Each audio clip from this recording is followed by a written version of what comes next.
Hello everyone, today we are diving into SIRE 2.0 Safety Management, specifically Section 5.7, focusing on incident reporting and investigation. The goal of any investigation isn't to find blame, but to ensure we learn from every event to prevent it from happening again. This section applies to oil, chemical, LPG, and LNG tankers. It ensures that every onboard incident is reported and investigated according to company procedures. The ISM code requires the safety management system to include procedures for reporting nonconformities, accidents, and hazardous situations. Industry guidance from OCIMF and Intertanko emphasizes sharing these lessons learned to improve overall safety and pollution prevention standards. But what exactly counts as an incident? The procedures must clearly define this. It includes everything from minor pollution to serious groundings. Grounding includes being hard aground, touching the bottom, or even just the suspicion that the vessel touched the bottom. Any collision or elision with another vessel, or even a fixed structure like a terminal or buoy, must be reported, regardless of damage. Technical failures are critical too. This includes total or partial loss of main propulsion, steering capability, or a total blackout while underway. Even a blackout while at berth or at anchor is considered a reportable incident under these SIRE 2.0 guidelines. Other reportable events include contained hydrocarbon spills greater than 1 cubic meter and any fire or explosion anywhere on board. Most importantly, any work-related lost time injury or fatality must be thoroughly investigated and documented. The vessel operator reports these incidents through the pre-inspection questionnaire, covering the 18 months prior to the inspection.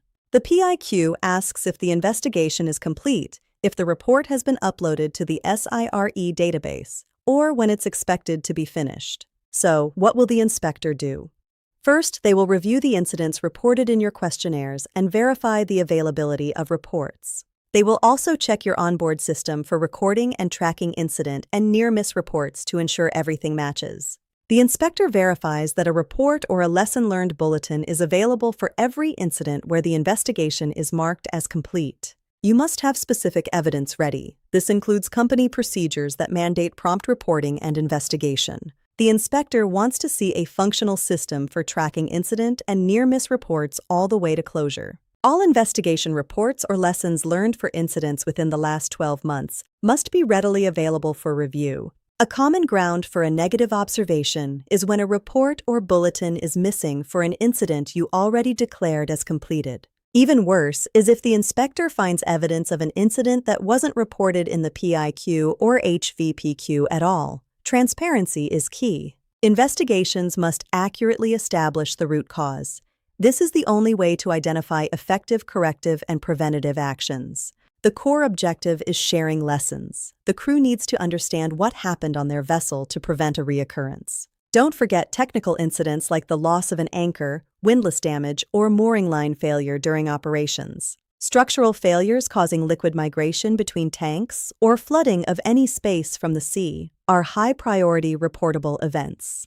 In the ROV-IQ sequence, this section is under documentation and pre-board. This means your digital records must be perfect before the inspector steps on deck. Following these SIRE 2.0 questions also ensures compliance with TMSA Key Performance Indicator 8.1.4 regarding incident analysis. Even notifications of investigations into alleged violations of international regulations like MARPOL must be documented. How should you prepare? First, review all logbooks and safety meeting minutes from the last 18 months. Ensure the vessel's records are perfectly synchronized with the data the company has entered into the PIQ and HVPQ. Make sure lessons learned bulletins are not just in a folder, but shared with the crew and posted where they are seen. Pay close attention to incidents involving blackout or loss of propulsion. These are high-risk areas the inspector will scrutinize. While the inspector won't grade the quality of your investigation, they will check if it addresses root causes and preventative actions. To summarize, have your procedures ready, keep your tracking system updated, and ensure every incident has its report or bulletin. Safety management is a continuous journey. By investigating incidents thoroughly, we make the sea a safer place for everyone. Thank you for watching this training module on SIRE 2.0 Safety Management. Stay safe out there.